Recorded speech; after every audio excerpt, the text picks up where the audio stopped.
So here's the job site. All the forms are done. The steel is in. It's all been inspected. It's ready for concrete. I've got a pumper truck and 20 yards of concrete coming in about an hour. So I wet down all the forms. It's all ready to go. As you can see, my steps are here. My rebar protection. I used what I got. Some wine bottles, some water bottles, basically to keep you from getting all scratched up, because when you cut this on a chop saw, this gets really sharp and I don't have time to grind them all down. So I put this over there, and that just keeps you from getting scratched. If you fall on it, probably isn't going to help you a whole lot, but I'm the only one here, so I'll do the best I can to keep myself from falling on this stupid thing. But anyway, they're all in there. You can see all my corners are tied off. I got my vertical rebar in there.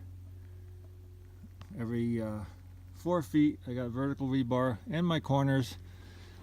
Over here I've got a copper ground wire, because I have a electrical panel going up in the garage wall right here. So that's got to be in there. It's got to be tied off with that right there, real tight on the rebar. Needs 2 of them, so I got one here, and all the way around the corner I got another one right there. It's just a clamp, and I got the rest of the ground wire just going into the footing there, wrapped around the rebar.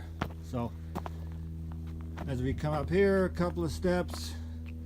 This is a step here. My engineer wanted me to put a little extra steel in here.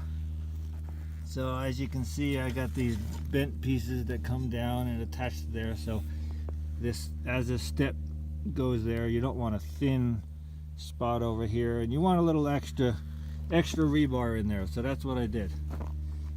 So going over here, we got a good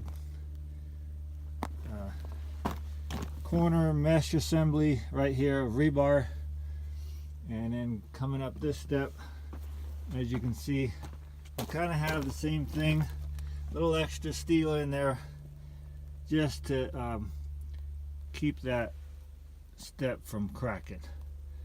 It gets a little thin on the bottom there, but still got 12 inches 14 inches of concrete. So I kind of overkilled this footing a little bit, but I'd rather have too much concrete than not enough. So basically we're going to pump pretty much up to that green line. The green line is just a guide.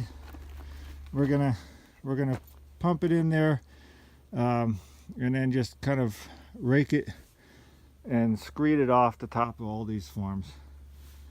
Doesn't have to be super smooth.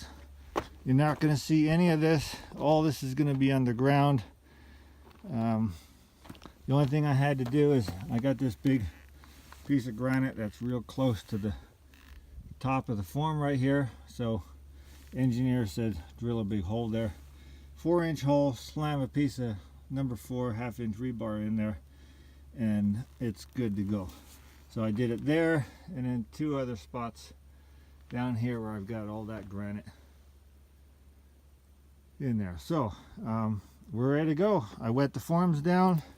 I'll probably spray them down one more time before the pump truck comes, but the pump truck is gonna park somewhere up here, and we'll have 2 cement trucks